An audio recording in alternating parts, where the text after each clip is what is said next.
이제 찬양하시면서 12월 17일 새벽 예배를 드리도록 하겠습니다. 찬양하시겠습니다. 주님 말씀하시면 이라고 하는 찬양 함께 하시겠습니다.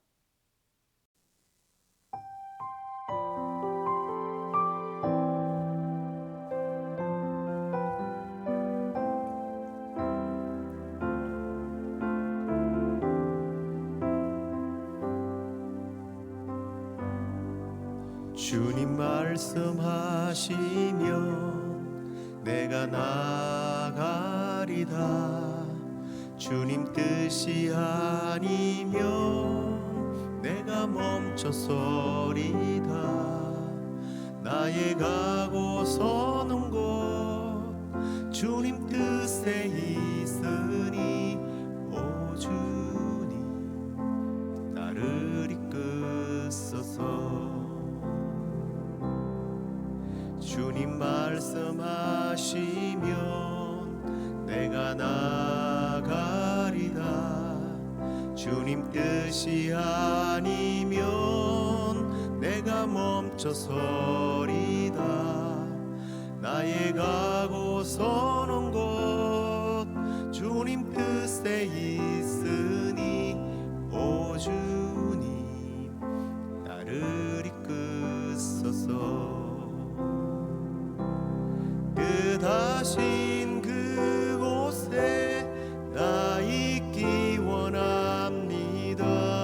이끄시는 대로 순종하며 살리니 연약한 내 영혼 통하여 일하소서. 주님 나라와 그 뜻을 위하여 뜻하신 그곳에 나 있기 원합니다. 이끄시는 대로 순종하며 살리니 연약한 내 영혼 통하여 일하소서.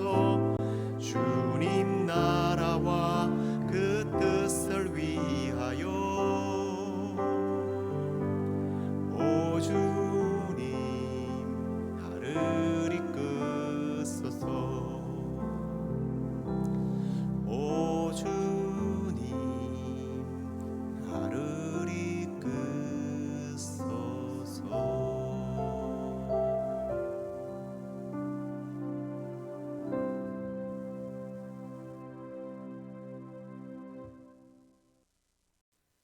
다 함께 사도신경으로 신앙 고백 드리겠습니다. 전능하사 천지를 만드신 하나님 아버지를 내가 믿사오며 그 외아들 우리 주 예수 그리스도를 믿사오니 이는 성령으로 잉태하사 동정녀 마리아에게 나시고 본디오 빌라도에게 고난을 받으사 십자가에 못 박혀 죽으시고 장사한 지 사흘 만에 죽은 자 가운데서 다시 살아나시며 하늘에 오르사 전능하신 하나님 우편에 앉아 계시다가 저리로서 산자와 죽은 자를 심판하러 오시리라. 성령을 믿사오며 거룩한 공회와 성도가 서로 교통하는 것과 죄를 사하여 주시는 것과 몸이 다시 사는 것과 영원히 사는 것을 믿사옵나이다. 아멘. 찬송 하나 더 하도록 하겠습니다. 달고 오묘한 그 말씀 함께 찬송하시겠습니다.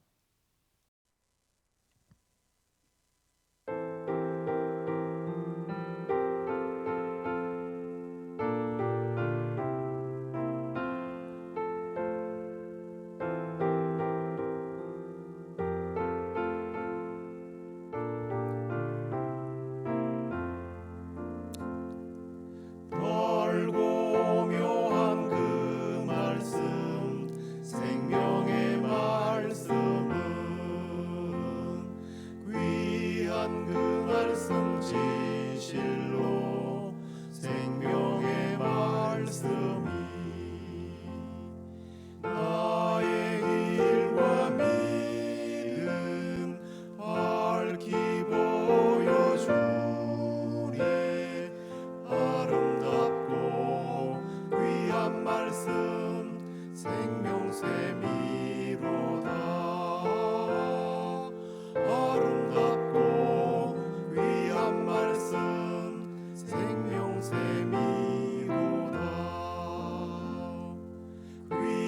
귀한 주님의 말씀은 내 노래 되도다. 모든 사람을 살리는 생명의 말씀은 앞도 없이 받아 생명 길을 가니 아름답고 귀한 말씀 생명샘이로다. 아름답고 귀한 말씀 생명샘이로다.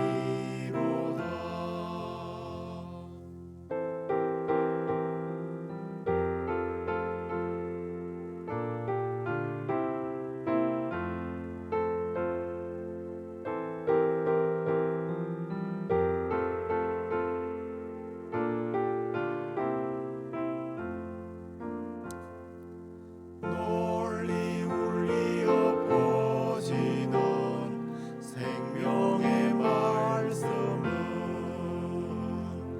마음의 용서와 평안을 골고루 주나니 다만 예수 말씀 듣고 복을 받네. 아름답고 귀한 말씀 생명샘이로다.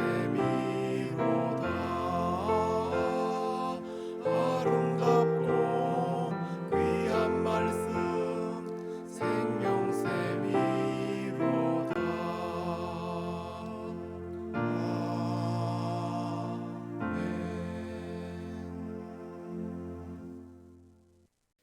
이제 하나님 말씀입니다. 요한복음 5장 39절 말씀 같이 보시겠습니다. 너희가 성경에서 영생을 얻는 줄 생각하고 성경을 연구하거니와 이 성경이 곧 내게 대하여 정언하는 것이니라. 아멘. 자, 오늘은 하나님의 말씀이라고 하는 제목 가지고 나누겠는데요. 지난 13일 날 오늘의 묵상으로 보내드린 내용입니다. 3,000명 이상의 고아를 돌본 조지 뮬러 목사님 아마 잘 알고 계실 겁니다. 이분은 기도 응답을 5만 번 이상 응답받았다고 하죠. 그래서 모든 분들은 그분이야말로 기도가 최고다라고 여길 것으로 생각할 것입니다.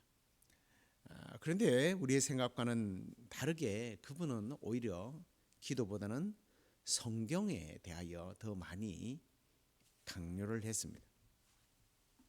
그분은 이런 말을 했습니다. 나는 평생에 성경을 100회 이상 통독했다. 200회다라고 하는 기록도 있는데요. 아무튼 읽을 때마다 새로웠고 읽을 때마다 힘을 얻고 읽을 때마다 소망을 얻습니다. 이것이 54년간의 나의 경험입니다. 성경을 읽고 묵상하는 것이 최고의 은혜입니다 라고 이야기했습니다. 그리고 그는 기도가 우리의 삶의 힘이다 이렇게 말한 것이 아니고 우리의 영적 생활에 있어서 그 힘은 하나님의 말씀이 얼마만큼 우리 생활과 생각 속에 채워져 있느냐에 비례한다라고 이야기했습니다. 우리가 정말 힘을 얻기 위해서는 하나님의 말씀이 우리 안에 채워질 때라는 거죠. 성도가 믿음이 성장하고 능력 있는 삶을 살아가는 것은 다른 사람보다 의지가 강해서가 아닙니다. 바로 하나님의 말씀의 능력을 힘입고 그 말씀의 능력이 임할 때 가능하다는 거죠. 성경을 읽고 듣고 묵상하고 더 나아가 그것을 관찰하고 공부하는 것은 영적 생활의 지름길이죠. 그리고 우리의 삶을 영적인 삶을 기름지게 만듭니다. 여러분은 이 말에 대해서 어떻게 생각하십니까? 당연히 공감하시죠? 그런데 이런 말을 잘못 오해하고 곡해해서 성경은 우리가 이 땅에 살아가면서 풍성한 삶을 살게 하는 교과서라고 생각을 합니다. 그런데 풍성한 삶이라는 것이 영적인 풍성한 삶이 아니에요. 부자로 사는 법이죠. 성경 속에는 정치, 경제, 또 사회, 문화에 대한 가르침들이, 교훈들이 그 안에 들어 있다라고 말합니다. 아닌 것은 아니죠. 들어 있는 것은 사실입니다.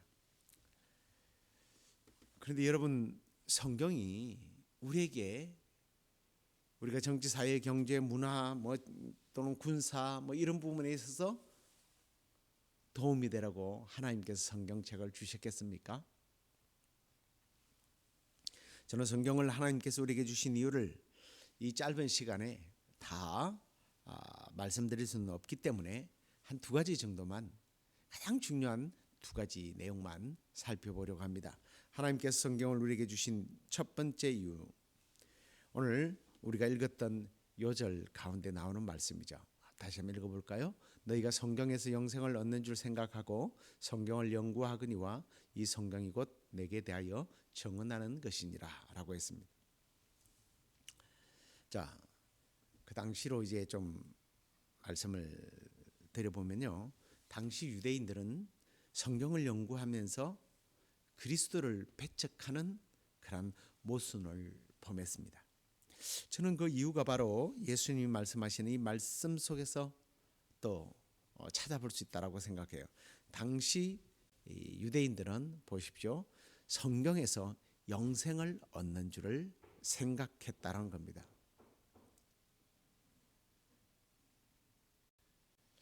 그런데 저는 좀 여기서 좀 다르게 생각해 봤습니다. 당시 유대인들이 성경이 영생을 주는 줄로 생각하고 성경을 연구했다.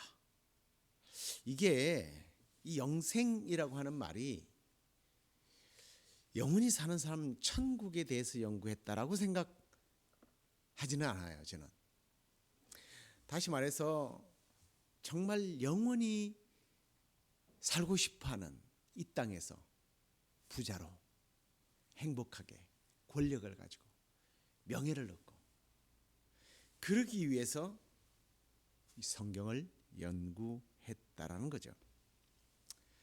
그래서 한편으로 보면 오늘날 사람들이 말하는 정치, 경제, 학문, 군사, 문화와 법률 이런 것들을 오늘날도 사람들이 교훈을 받고 그것들을 교훈을 받기 위해서 연구를 하는 사람들이 있다라는 거죠. 영원히 살고 싶은 인간의 욕망을 부추겨 주는 겁니다. 그러다 보니까 예수님의 존재에 대해서는 생각지도 않은 겁니다. 그래서 예수님은 성경은 이 땅에서 잘 먹고 잘 사는 삶, 영원히 사는 삶의 지침서가 아니고 나에게 대하여 증언하는 것이다라고 사람들에게 가르친 것입니다. 제가 묵상글을 통해서 여러분에게 예수님에 대한 증언들에 대한 간단한 내용들을 올렸는데요. 사실 예수님에 대한 예언의 약속이 300가지가 넘는다고 합니다.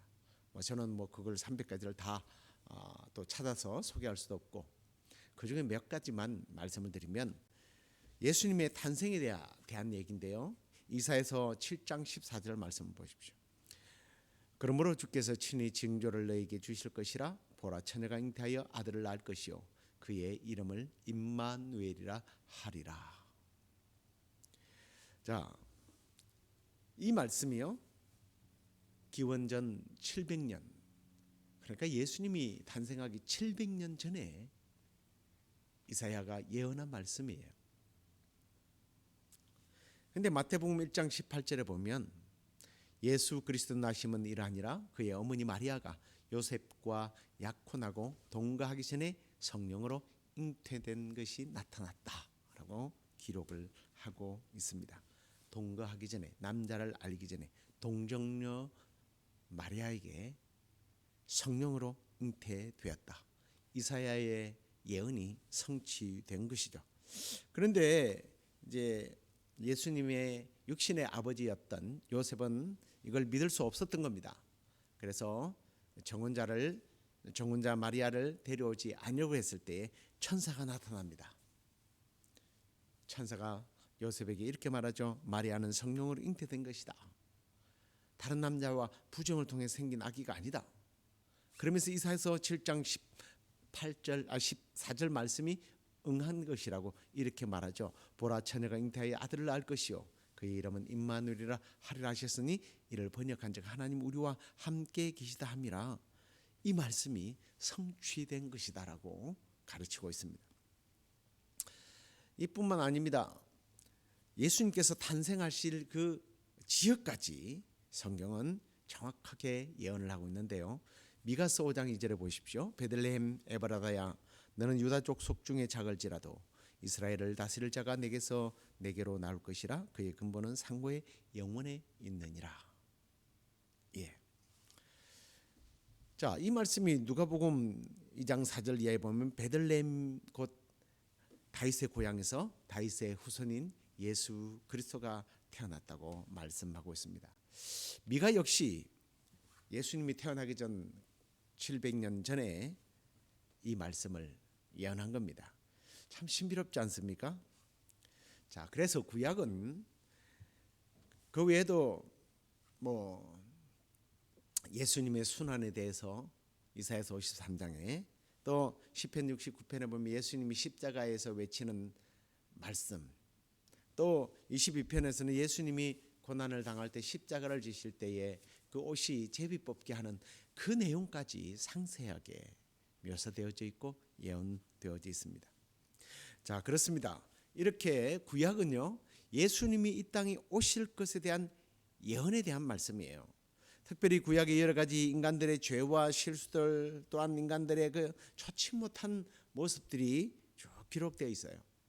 사실 다른 경전들 가보면 이게 무슨 경전에 이런 참 말도 안 되는 이야기들이 기록되어 있나라고 생각할 수도 있고요. 의아해 하기도 하겠지만 결국 성경이 우리에게 보여주는 내용이 뭐냐면 그래서라는 거예요. 그래서 이런 죄인의 실상들을 보여주면서 그래서 예수님이 필요하다는 것을 알려준 거예요.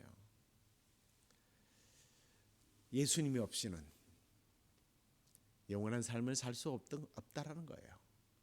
성경은 단순히 우리가 영원을 사는 듯한 그러한 평생 부와 명예와 권력과 그리고 또 돈을 쌓아놓고 그리고 다른 사람들에게 존경받으면서 살 수 있도록 하는 교훈을 가르치는 것이 아니라 예수 없이는 살 수 없다라는 것을 우리에게 가르쳐 준다라는 거죠.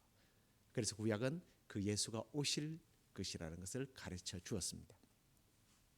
그 다음에 또 다른 목적이 하나 있다면 디모데후서 3장 16절 17절이죠. 모든 성경은 하나님의 감동으로 된 것으로 교훈과 책망과 바르게 함과 의로 교육하기에 유익하다. 그리고 17절 이는 하나님의 사람으로 온전하게 하며 모든 선한 일을 행할 능력을 갖추게 하려 함이라. 성경은 하나님의 말씀이기 때문에 우리에게 교훈과 책망과 바르게 함과 의로 교육하여 하나님의 사람으로 온전하게 살며 선한 일을 하도록 한다. 자, 이 말씀이 여러분들이 혹시 이 말씀을 읽으면서 여전히 그렇구나, 성경은 착한 사람, 바르게 살아가는 사람 이걸 강조하는구나. 착하게 살려면 성경을 읽어야 돼. 성경을 공부해야 돼. 아직까지도 그렇게 생각하십니까? 바른 생활의 어린이로 만들어주는 책이 성경책이다. 근데 여기서 말하는 교훈과 책망과 교육이요, 세상에서 살아남기 위한 내용이 아니에요. 여기서 말하는 교훈이라고 하는 것은 그리스도 안에 있는 복음의 진리를 사람들에게 가르쳐 주는 것을 말합니다. 책망은 또 어때요? 잘못된 교리나 행동의 오류를 바로잡는 것을 말하는데, 이것은 당시 뭐 또 잘못된 생활 방식을 바꾼다 이러니까 그렇지 역시 성경은 이러는데, 그게 아니라 당시에 잘못된 그 이단들의 거짓 거짓된 복음을 밝혀내는 데에 사용됐던 책망을 말하는 거예요. 당시 거짓된 복음이라는 게 뭡니까? 초대교회 때 가장 심각했던 것은 바로 율법이었습니다. 율법. 야, 예수를 믿어야 꼭 천국 가냐? 율법을 지켜야지. 착한 일을 해야 천국 가는 거야. 결국 그 말은 예수를 안 믿어도 착한 일만 하면 된다는 겁니다. 여러분, 율법을 지키거나 착한 일을 해서 천국 갈 수 있으면 하나님이 왜 그렇게 손해보는 장사를 해요? 장사라고 표현해서 죄송합니다만 왜 하나님이 예수님을 이 땅에 보냈겠어요? 인간들이 알아서 착한 일을 하고 율법 지키면 되는데 그걸 가르쳤던 것들을 책망한다고 그랬어요. 아니다라고. 예수 그리스도가 필요하다는 걸 가르쳐 주는 거예요. 의는 또 뭡니까? 예수 그리스도 의죠. 그분의 공로를 말합니다. 성경은 예수 없이는 아무것도 아닌 존재요. 모든 사람이 죄를 범하였으며 하나님의 영광에 이르지 못한다고 하는 사실을 분명하게 가르쳐 주고 바로 예수 그리스도의 사죄의 은총, 십자가의 대속의 은혜가 필요하다. 그로 인하여 의롭게 된다는 것을 성경은 가르쳐 주는 거예요. 바로 이런 말씀을 통하여 오실 예수 그리스도, 그 오신 예수 그리스도가 우리에게 무엇을 가르쳤는지를 알 때 우리는 온전하게 하고 드디어 선한 일까지 하게 한다는 겁니다. 하나님께서는 성경을 통하여 우리를 사랑하셔서 창조하셨고 그 사랑을 지속적으로 나타내시고 또 일하고 계심을 우리에게 보여주고 계십니다. 그리고 그 사랑의 확증이 예수 그리스도이십니다. 그 하나님의 사랑과 그 사랑을 실천하신 예수 그리스도와 또 우리의 삶을 지금도 믿음의 삶을 걸을 수 있고 그리고 도우시는 성령이 어떤 분인지를 우리에게 깨닫도록 하기 위하여 하나님께서는 하나님의 말씀 성경을 주셨습니다. 그래서 우리는 성경을 읽고 듣고 배워야 합니다. 내가 좋아하는 관심 분야에 대한 자료나 정보를 찾는 것에 시간과 물질을 투자하는 것처럼 우리는 삼위일체의 하나님을 배우고 더 나아가 내가 예수 그리스도 안에서 어떤 삶을 살아야 할지 깨닫기 위해서 말씀을 읽고 배우는 일에 힘쓰는 저와 여러분이 되기를 우리 주 예수 그리스도 이름으로 축원합니다. 기도하겠습니다. 하나님, 예수 그리스도를 우리에게 왜 보내주셨는지를 또 보내주실 것에 대해서를 구약을 통해서 말씀하시고 또 우리에게 참으로 예수 그리스도가 이 땅에 오신 것에 대해서 말씀해 주신 이 하나님의 말씀을 우리가 읽고 듣고 또 배우고 실천하는 일에 있어서 부족함이 없도록 주님께서 우리와 함께해 주옵소서. 주님, 성경을 우리가 사랑하게 하시고 또 성경 속에 나오는 그 예수 그리스도 하나님 그리고 성령님에 대하여 더 많이 배우고 익혀서 그 성령님 그 하나님 그 예수 그리스도를 붙들고 살아가기에 부족함이 없는 저희들 되게 하여 주옵소서. 내일 주일 예배 주님 기대합니다. 하나님께서 우리에게 말씀해 주시고 우리를 만나 주시고 우리가 주 안에서 새로운 힘을 얻는 그런 시간이 되도록 인도해 주실 줄로 믿사옵고 예수 그리스도의 이름으로 기도드리옵나이다. 아멘. 하늘에 계신 우리 아버지여, 이름이 거룩히 여김을 받으시오며 나라의 마옵시며 뜻이 하늘에서 이루어진 것 같이 땅에서도 이루어지이다. 오늘날 우리에게 일용할 양식을 주옵시고 우리가 우리에게 죄의 지은 사해 준 것 같이 우리의 죄를 사하여 주옵시고 우리를 시험에 들게 하지 마옵시고 다만 악에서 구하옵소서. 대개 나라와 권세와 영광이 아버지께 영원히 있사옵나이다. 아멘.